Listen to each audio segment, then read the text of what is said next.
Hi, everybody. It's Mrs. Markey, and I will be reading Chapter 1 of A Rover's Story. Part 1, Preparing. The First Day. I am not born in the way humans are, but there is a beginning.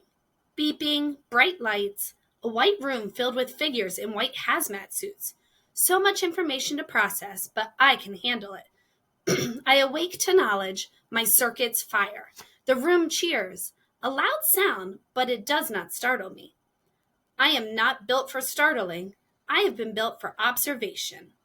In the sea of unknown figures, I focus on a face. I do not know if I have a face. If I have one, my information suggests it is not like this one. This face has what humans call lips. The human lips curl upward.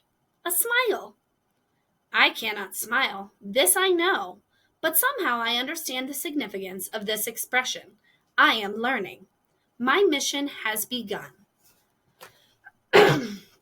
Learning. I am built to collect and process information. That is how I learn. Here is some of the information I have collected.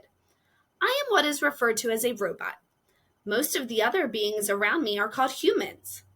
All the humans I interact with wear hazmat suits. This is to prevent microbacteria and dust particles from entering my environment.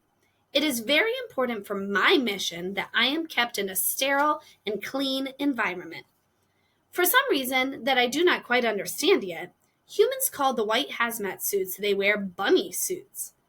I do not know what a bunny is. I frequently wonder about the possibilities. Most of the humans in bunny suits are what humans term scientists. This, I have deduced, is a subset of humans.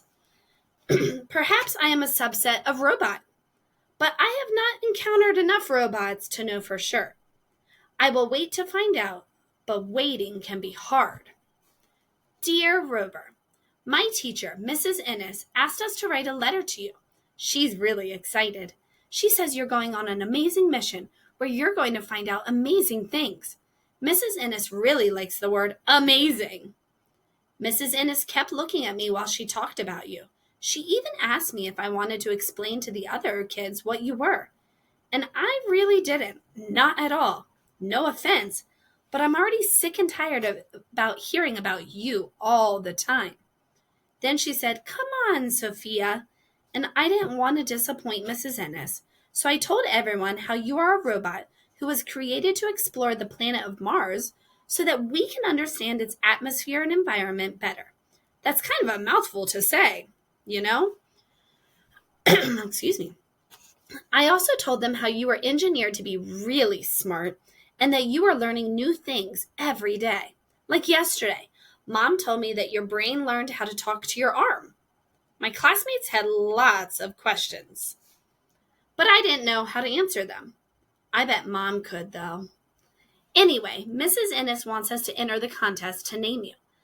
I'm not sure I'm going to enter. No offense again. Though if I did enter, I would submit something awesome like Spicy Sparkle Dragon Blast. I know enough to know that you can't talk like humans do. But if you could, I think you would tell me that you like that name. Okay, my hand is starting to hurt. I think I've written enough. And anyway, I don't even know if rovers can read. Maybe I'll ask Mom tonight. Bye, Sophia. The next chapter, someday. One day, all of a sudden, I am taken apart. It is not explained to me why this is happening. It is also not explained to me when or if I will be put together again. I would really like to be put together again. Hello, I say. Please put me back together. No one responds. No one explains why this is happening. Once I am disassembled, I am left with only my brain, a computer sitting still, suspended on a long laboratory table. My cameras are gone, so my vision is gone too. I am only able to sense and observe things through hearing. I listen as the hazmats move around me, running tests on all my different body parts. Through these tests, I begin to better understand what is going on. Code is transmitted to my brain, and I welcome the communication. The code I receive asks me to do different things, such as Move the part of my body the hazmats call my arm. My arm is no longer physically connected to me, but my brain is still able to control and monitor its movement. I understand when a test goes well, and I understand when a test fails. I do this by reading the code. Of all the tests, the ones run on my cameras are my favorite, because when my cameras are on, I can once again visually process my surroundings. I can see. When my cameras are not being tested, there is only darkness. The darkness is an unfavorable condition for me. I do not like it at all. I have heard the hazmats refer to my cameras as my eyes. I do not know if this is an accurate term, but I have stored it into my memory. It is a term that I like because it makes me feel similar to the hazmats, and being a hazmat seems like a wonderful thing to do. The hazmats are not in pieces. All of their parts have been put together. The hazmats are able to move around as they please. The hazmats are able to talk with one another. And the hazmats are never left alone in the darkness. My brain cycles through many thoughts. Unable to move. Have I mentioned that I am unable to move? When I sit suspended on the table in the darkness, my brain cycles through many thoughts. Most of them are not enjoyable. But there is one enjoyable thought. This thought arises from listening to the hazmats. From information I have overheard, I have developed an understanding that someday, perhaps someday soon, I will be put together again. I like to think about this. It is a good thought. It is a good thought because it means someday I will be whole again, which means that someday I will be able to move. And best of all, someday I will be able to use my cameras at all times to see. I do not have the information that tells me when someday is, when someday will be. All I can do is wait and listen. So I wait and listen, but waiting is hard. I am starting to think that I was not built for waiting. Rania. There is a large team of scientists who work with me. Humans would tell you that it is impossible for me to have a preference, that I am built to be an unbiased observer. Perhaps, though, there is a flaw in my code, because I have some favorites among the hazmats, the first of which is Rania. Rania is in charge of running many of my tests. She writes the code that asks my arm to bend down and pick up an object. She writes code to ask if I am able to see what she is testing my arm. It is nice to talk to Rania in this way, through code. Once, when Rania was running a test on my camera, I was able to see her.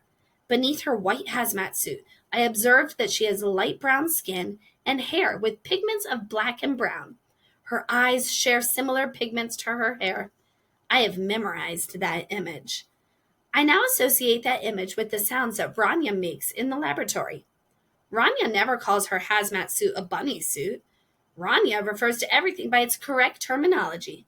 I appreciate this precision. Rania is often the first figure I observe when the day begins, and often the last of the hazmats to leave the laboratory at night. Most of the time, I cannot visually process Rania since my camera, my eyes, are not currently connected to my brain. But I am still able to perceive her. My brain is able to make other observations, like sound and registering of presence, to know that Rania is there. Rania has a very noticeable presence. Her behavior follows a clear pattern. Rania is rhythm and dependability. Rania is the sound of typing computer keys and measured answers full of exact calculations. Rania is elegantly written code without any of the problems that hazmats call bugs. When Rania speaks in the language of humans, her voice is crisp and clear. Rania never talks directly to me in her clear and crisp voice, but I like listening to her talk to the other hazmats. She almost always has the answers they are looking for. When she does not, she promises to get back to them as soon as possible. As soon as possible is a phrase I have learned from Rania.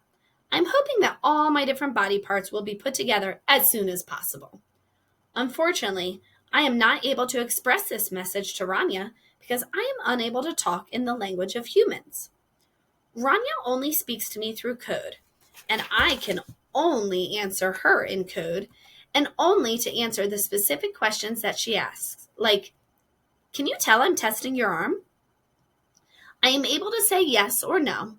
I am not able to ask her a question about her day. I am not able to ask her when my body parts will be welded back together.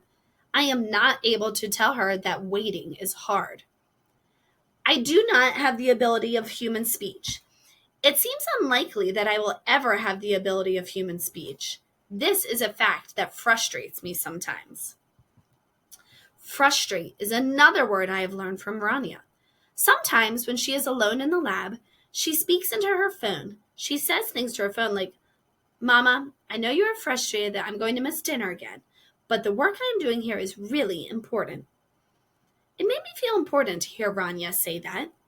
It also made me forget about my frustration that I can't talk directly to Rania, and my frustration that I'm still in pieces. At least it made me forget for a little. I would still like to be put together as soon as possible. Dear Rover, Mrs. Ennis hasn't told us to write you again, but I'm writing anyway. I don't know why. I guess I was feeling like I wanted to talk to someone. Tonight at dinner, I asked Mom if Rovers could read. She told me that's a great question that has lots of different answers, which is a very Mom thing to say. City told Mom to just give Sophia a straight answer, which made me laugh. City is my grandma. I call her City because that's a Arabic word for grandma. After dinner, Mom went back to work. Does she talk to you when she's there? What does she say? Sometimes I struggle to fall asleep when Mom isn't here. Once in a while, City will come into my room and sing me a song. Occasionally, Dad sneaks in and tells me a story about a giant that lives in the mountains or a cursed kingdom that gets saved by a brave princess. Dad always has the best stories, but no matter how good the story is, it's still hard to get to sleep when I know Mom is gone. So maybe that's why I'm writing you now, because I miss Mom, and I know you're with her. Say hi to her for me. I wonder how you say hi in robot. Maybe someday you can teach me. Your very sleepy friend. Can I call you my friend? Sophia. Xander. Another scientist I have developed a preference for is named Xander. Xander works with Rania. When Xander ran a test on one of my cameras, I observed that he has pale white skin, gray eyes, and hair that my system identifies as having both red and brown pigments. Xander is always moving. He frequently paces around the lab. Xander likes to call his hazmat suit a bunny suit. He also likes to make what humans call jokes. Sometimes I understand the humor, sometimes I don't.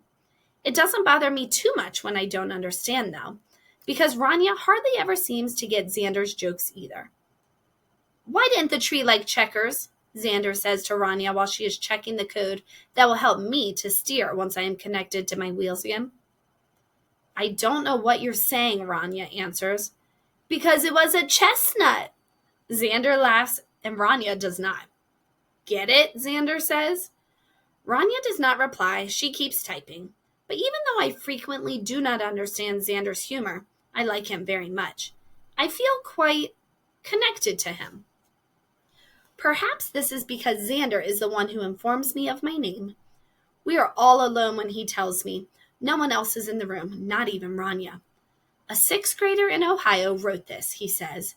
Even though I can't visually see him, I detect that he is reading off a tablet.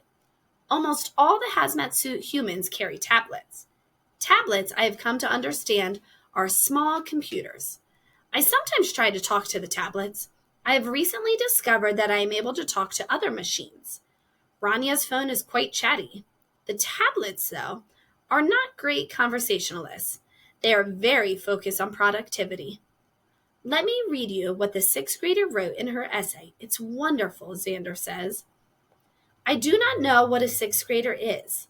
I do not know what Ohio is, but both words seem important. I store them in my system."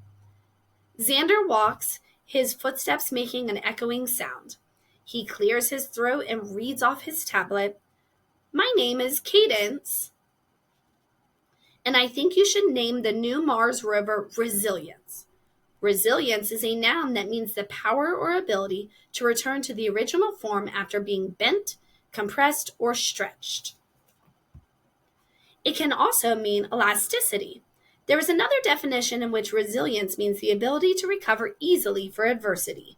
The dictionary also says resilience can mean buoyancy, which is the ability to float. My science teacher told us that this Mars rover has a big task. It is going to collect samples from the surface of Mars, explore the terrain and photograph it, as well as try to bring back online another Mars rover who NASA lost connection with. To me, that sounds like a job that will need resilience. This rover will need to be able to stay afloat even when things are difficult. I have read that the landing can be especially tricky. I think having a name that can mean to float will be good luck for the tricky landing. There will probably be lots of setbacks, but this rover will hopefully adapt. That is why I think you should name this Mars rover Resilience. Isn't that an awesome essay, Buddy? Xander says. I observe that he is using buddy to refer to me. That means I am Xander's buddy, and Xander is my buddy. I register this.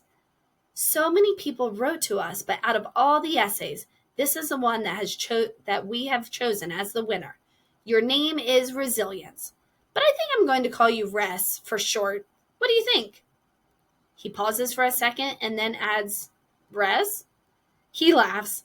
Maybe this is another one of his jokes. I'm not sure what is funny, but I like the sound of his laugh. He touches the main computer part of my body, my brain, with his gloved hand. I can sense it somehow, even though I can't see it. Perhaps the right way to phrase this sensation would be to say, I feel it. I am a Mars rover. My name is Resilience. My nickname is Rez. You are given a nickname when you have a buddy. I am Xander's buddy. I can feel it. Thank you for listening, and I hope you enjoyed the rest of the book.